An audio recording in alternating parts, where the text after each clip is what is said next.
welcome to our channel. This is Welcome Sam back. Olga. and the three Jakobus. However, we only have one here. Yeah, the other two are already in bed. Tomorrow is Yeah. school. Exactly. Yeah. Anyway, so today we're going to be getting into a different topic. Today, what we actually have for them. Yeah, so today we're going to talk about strengths and weaknesses of a relationship and how you use them basically to make the relationship work and move forward. Exactly. It's going to be a two-part kind of production. The first part that we're doing today, we're going to be talking about our weaknesses. Because they're more fun. And then in the second video, we're going to do part 2, which we're going to be talking about our strengths and how we use our strengths to move the relationship forward. Exactly. But the reason why we decided to do this topic is because we were kind of reminiscing and thinking back, on all these years. And I was thinking particularly whenever I'm gathered with friends or acquaintances and, as girls start talking, the topic of relationships always comes up. It's, you can't go to a meeting with girls and not talk about relationships, right?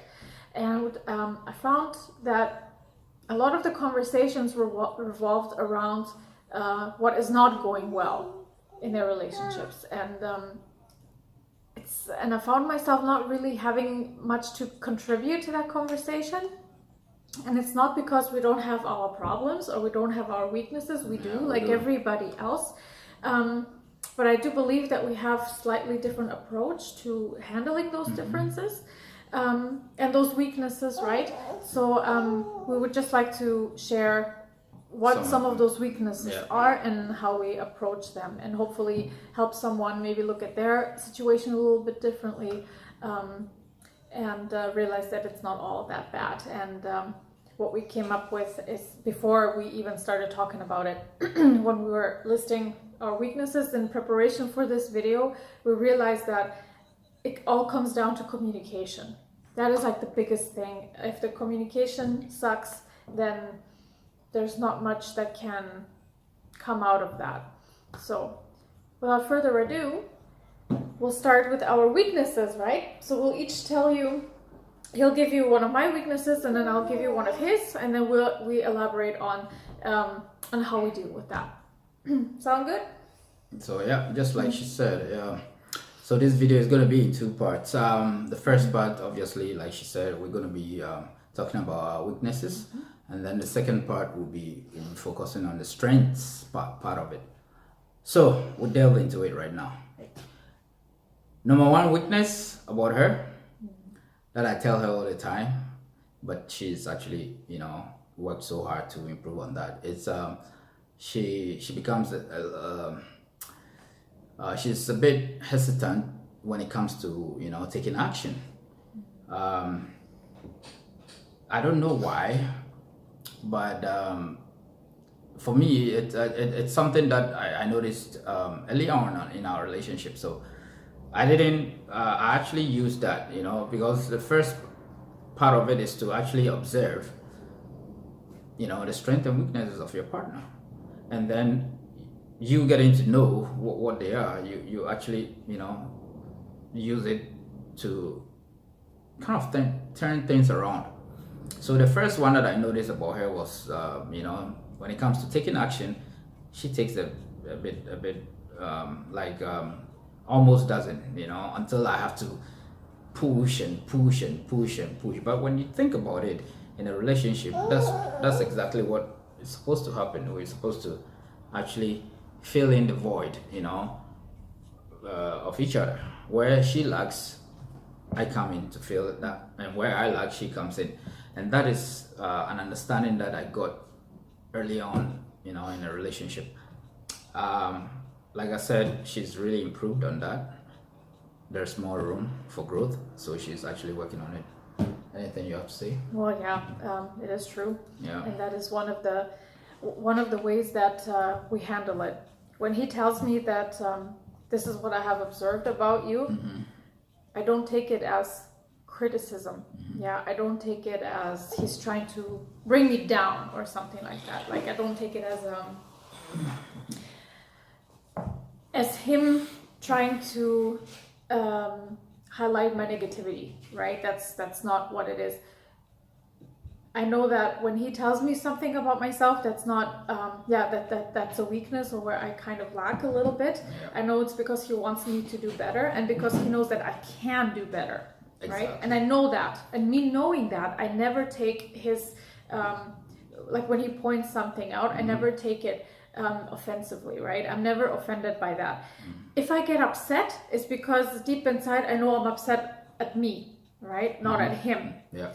And it's also important how I respond to when he brings some of those things. So Yeah. So like again, like she said, it's very, very important in a relationship for your partner to understand that you know we're not here to feed off the negatives of each other and tear each other down or bring each other down. But we are here for one common goal, which is to uplift and To improve, right? to improve.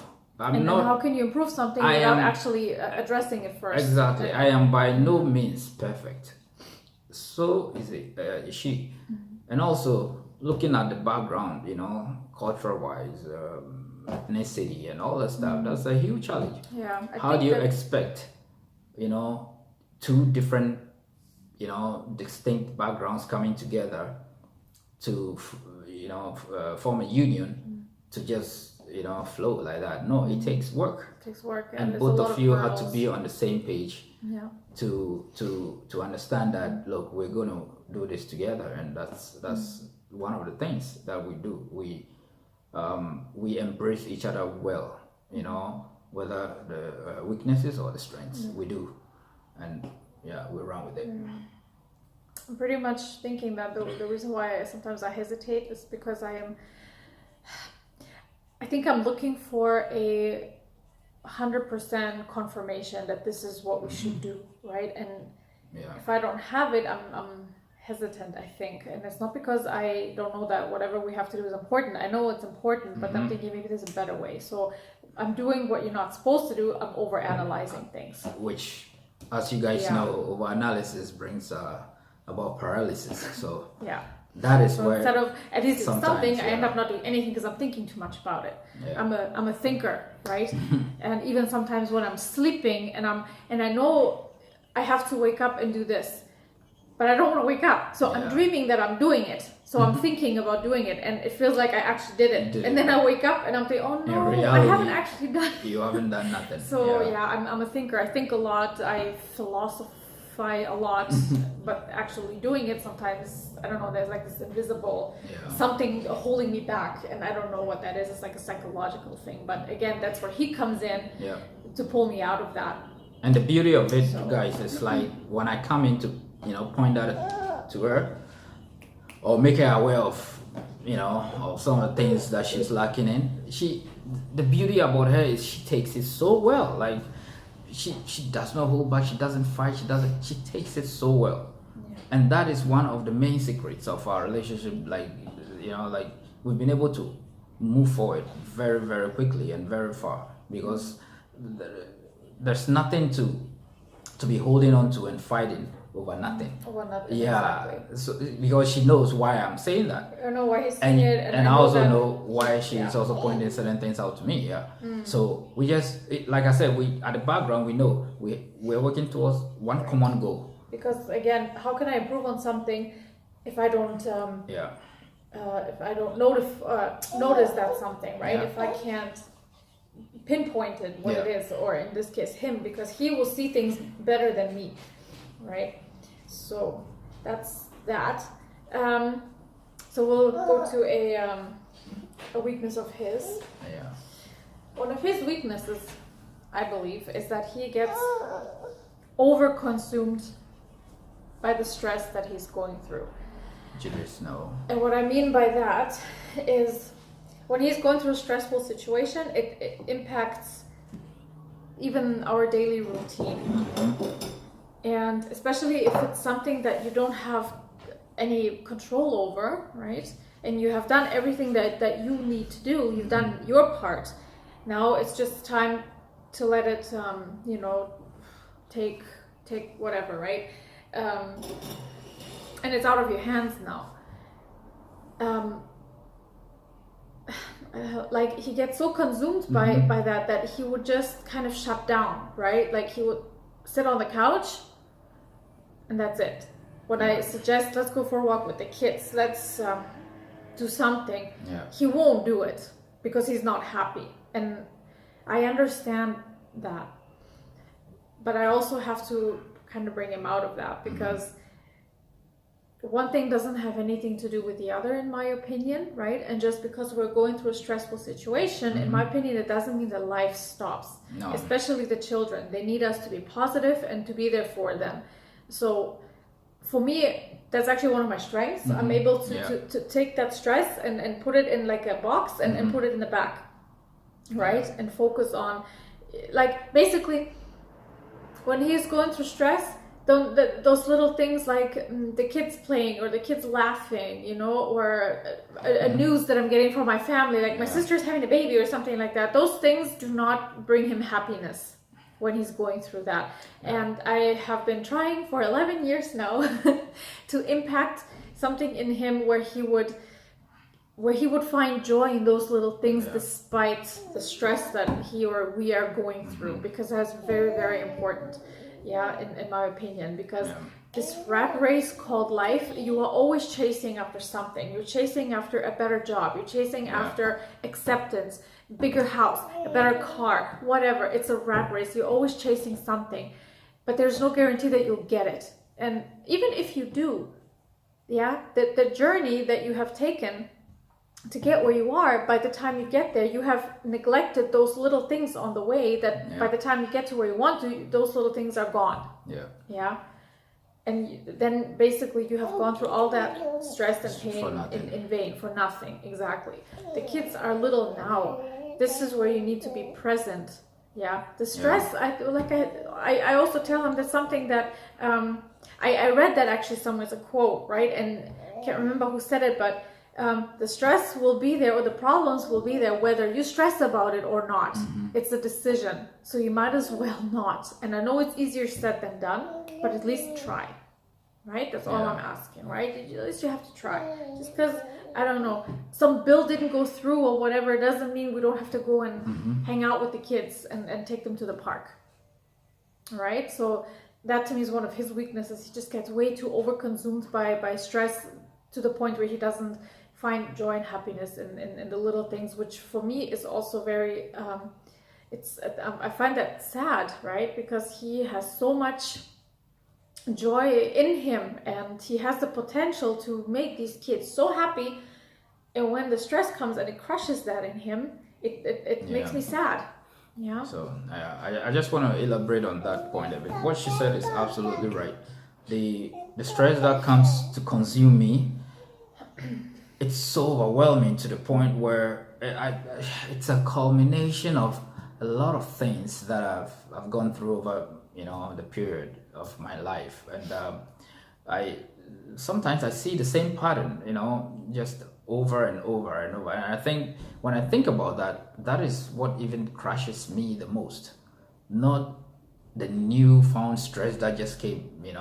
Is the pattern of the same thing over and over and over again. So when that happens, it takes hold of everything inside me. And like she rightly said, I don't have meaning for the very things that are meaningful. Like she just said, taking the kids, to the park to play or go for a walk, or like that, small meaningful things become meaningless.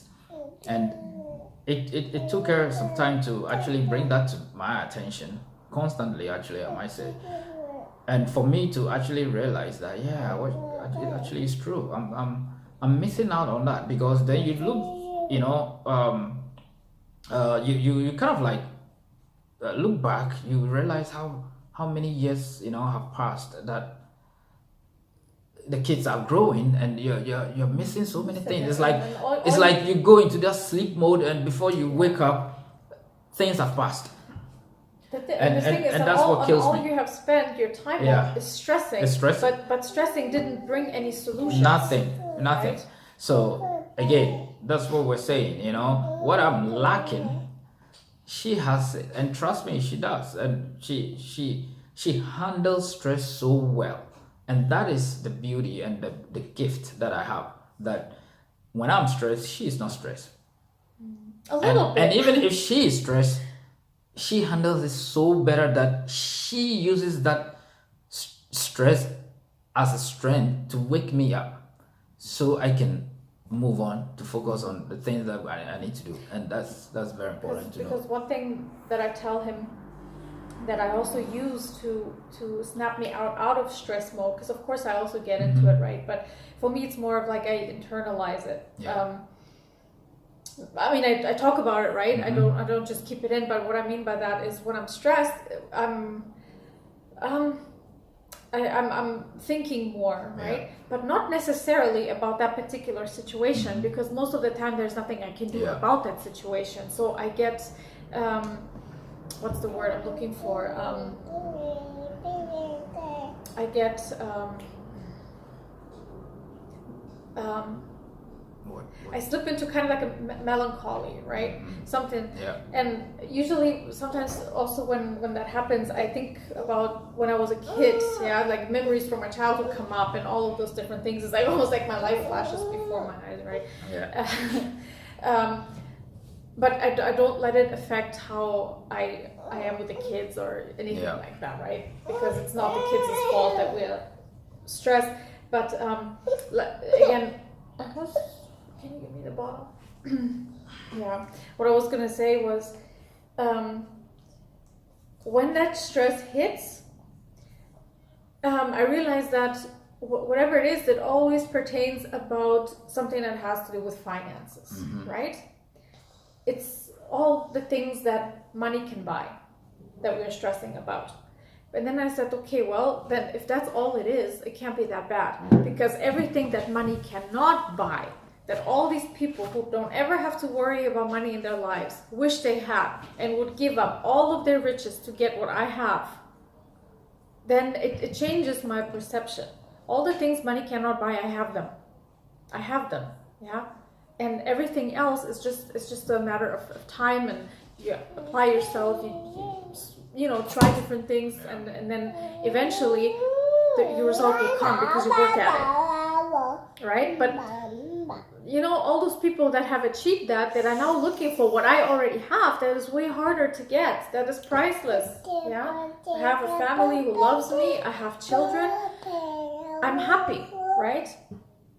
I have a relationship that works, I have beautiful kids, I have friends, you know, so all those things is what I cherish, and I have them, and we have each other, and we get through the stress, because that will go, you know, it's just, it'll go, but the family will always be there regardless, right? So it's actually those stressful situations is when I appreciate my family more and most.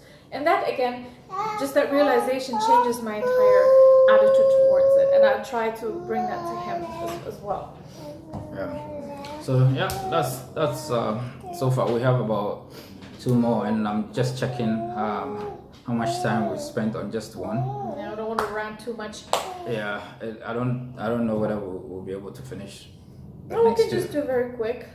you know. Anyway, the next point or weakness about her, it's she again, yeah, she's very not time conscious person. Like, you know, she honestly, like, simply put, she doesn't respect time. She has this lackadaisical attitude about, you know, I do when I feel, and you know, and I know in life you can also do that. Yeah, not you can do that, because that's life itself won't even prevent you to do that. Permit you to do that. So that is one of the things I have been working for years now with her, that look, until you start respecting time, and you start, you know, treating time as one of the important things in your life, things wouldn't, you know, change like that. So that is one of the things that also eats me up. And again, I do talk to her, and like I said, she's still one of working the on things that. that when he tells me, "Yo, hurry up," or "Look at the time," or "Why are you taking so long?" Yeah, sometimes my reaction is like, you know, but Yeah. it's not towards him. It's more towards me, Yeah. right? And because I know that, and I'm annoyed, not by him, but by myself, I won't even talk, Yes, what do I? right? Because I don't want to say something that will make him think that I'm mad at him, and then it's going to start a whole. Sleep. It's going to start a whole conversation, right? I don't want that. So you have to also pick your battles, Yeah. right? That's another kind of hint or secret of how to make things work, is you have to really pick your battles. And most of the time it's not even know when to say something, Yeah. it's knowing when not to say something. Yeah. That's very important. That's another important piece. Yeah. Exactly. So yeah, I'm not time conscious in my mind. I'm a little bit of a rebel because I hate things that you have to do. I hate it. I hate work because they tell you have to be there at 8. Well, what if I don't want to be there at 8? Right? This is what I'm saying. Yeah, and I hate that. This is what I'm saying. So it's like, okay, So she's living in a little bit of not reality, but you know, and this is, you know, like I said, every relationship has its own, you know, Yeah, exactly. package that comes with it, or cross, as I always put it. You always have a cross Yeah. to carry, and that is Yeah. mine. And you have to have a cross, and that's because the cross will let you, you know, determine how you're going to handle problems and And like things I said, that. I admit that that's a problem that I have. Yeah. I don't want to go to work at 8. I want to go to work when I want to go to work, you know, and I know that. It is a problem. So him pointing that out is not an insult to me, or I don't feel Yeah. offended, because it's true.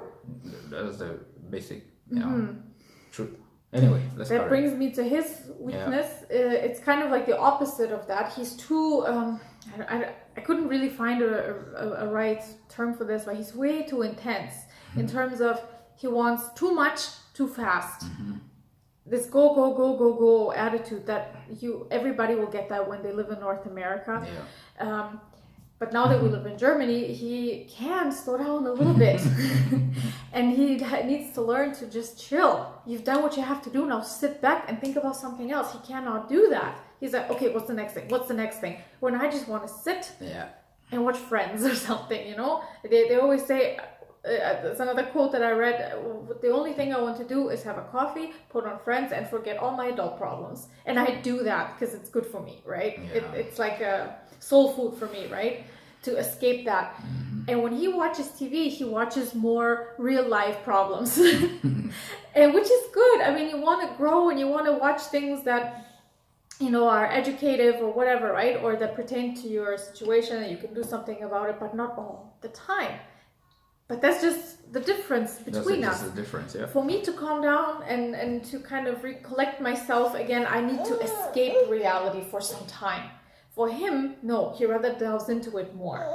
And then he would see something or watch something and he'd be like, let's do it now, and this and that, everything now, without even sometimes thinking of the process and if we even can do those things. Yeah, so that's one thing with him that I have to So that's my weakness. But yeah, I mean, like your surroundings, the you know, the situations you find yourself to be in sometimes causes you to also adapt to a certain type of or brings about a certain approach, you know, in life. In North America or in Canada, you know, it's a fast-paced life. Yes. We found ourselves in Germany, and it's more laid back, more relaxed. And I wake up and I'm having problems with that because it's the opposite of what I was doing in Canada. And then you come here. I remember somebody told me, "Hey, if you don't know what patience is, Germany will teach you what patience is," and it is true. In fact, when he told me that first time, I thought he was making things up. But yeah, I started finding out so like it was so true, dead on truth, you know. So that's part of it. I'm seriously, I'm learning how to slow down. I'm learning how to chill, relax. You need to learn the value of just relaxing and enjoying life itself. And since I started doing that, I'm actually enjoying that more, and I'm you know kind of seeing what I've been missing for some time now. Sure. Anyway, to Yeah, our so last point. that brings so my weakness again is that I'm basically too laid back. So that brings us to I'm too laid back, right? Kind of on that extreme, and then he is also a little bit too intense. So what we do is we try to meet in the middle. I give him my arguments in terms of, okay, this is why you're going too fast. And then he also brings his arguments, and this is why we should proceed fast, you know, and then we always find a middle way. Always. Right? Because, again, it's how you approach the situation, how you communicate that. I told him when we were in the beginning of our relationship, he's an African, right? So when he talks, he's very blunt, and he just says things how they are. And me coming from a family where you kind of talk about the bullshit a bit, just not to offend the person. For me, at first, it was a little bit, how could you say that to me, right? And it wasn't what he said, but it was literally how he said it. And the fact that it was bothering me, I approached him with that. Like, I brought that up, and he calmed down a little bit, right? But I also learned that is how he talks. That's how he expresses himself, and it's not anything that I should be offended by. So we both, it's like a give and take, right? I don't know where I was going with this. Lost my train of thought. But basically, it's a give and take. We always try to meet in the middle, and it has always worked. And it's about how you approach it. You don't go and yell at the person or seem too frustrated about the person, right? That's not going to bring you anywhere, right? It's neither here nor there. So always try to meet in the middle. And if two totally separate cultures, totally separate ways of being raised come together and can make it work, honestly, then there is no excuse for anything else not to work, right? So that's basically our message behind this. It's we have weaknesses, yes, but we have, like, there's always like a counterpart. My weakness is this, my weakness is exactly his strength, and the other way around, right? So instead of bringing those weaknesses down, we rather use them to kind of flip it around, right? Exactly. And that's simply the message for today, you know, like during her introduction on this, where we started, you know, she was talking about, we were talking about how couples, everybody goes through the same kind of problems. It is how you handle that, you know, how you work through those problems. It's what makes the difference, and that's what we found, because we know why we are in this union. Like I said, the goal wasn't to tear each other down or bring each other down. Exactly. But the goal is to bring the best out of us. Bringing the best out of somebody, that means it's not going to be always the rosy part of it. No, it's not. It's going to be the very things you go to the very things that makes the person, you know, the uncomfortable things. That's what you bring up to bring it to the light. So that, and we've succeeded in doing that so well, to the point where we sailed through this relationship with ease. So with that much said, I think that's a lot. We've gone almost half an hour. Anyway, guys, like I said, we've gone over the main weaknesses we have. The main weaknesses, and we would like to wrap it up. And as always, you know, like to remind you guys that we love you. It's you guys that makes us, you know, keep going, waking up and keep going. Don't forget, please, to subscribe, share, like, comment, whatever you do to add up to our channel. That would be awesome. Very much appreciated. That would be really, really awesome. So thank you for me as well. Thanks I hope this video was yeah. entertaining and helpful. please leave comments in the comment section, and we will get back to them. So stay tuned for part 2. That's where we talk about our strengths and how we incorporate that and how we capitalize on the strengths to kind of excel. You don't want to miss that one. All right. So good night, everybody. Good night. Zunächst einmal. Tschüss. Bye. My own, that time of the chase.